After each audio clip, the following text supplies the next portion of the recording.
ایک عورت روز اللہ کے نام پر ایک روٹی اپنے گھر کے باہر ٹانگ دیتی تھی۔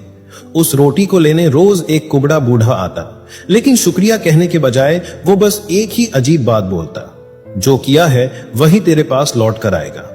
عورت کو بہت غصہ آتا، اسے لگتا کہ یہ بوڑھا دعا دینے کے بجائے بڑبڑا رہا ہے۔ تنگ آ کر ایک دن شیطان اس کے دماغ پر حاوی ہو گیا۔ اس نے اس روٹی میں زہر ملا دیا تاکہ روز کا قصہ ہی ختم ہو جائے۔ لیکن جیسے ہی وہ روٹی ٹانگنے گئی اس کے ہاتھ کانپ گئے۔ اس نے سوچا، استغفر اللہ، میں یہ کیا گناہ کرنے جا رہی ہوں۔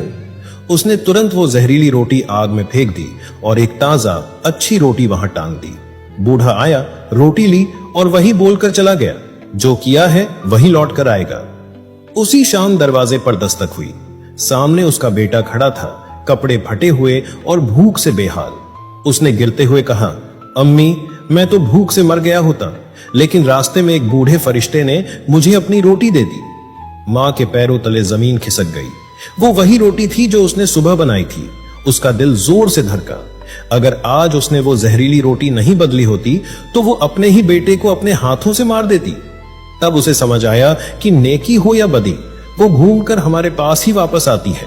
بے شک اللہ کبھی کسی کی نیکی ضائع نہیں کرتا۔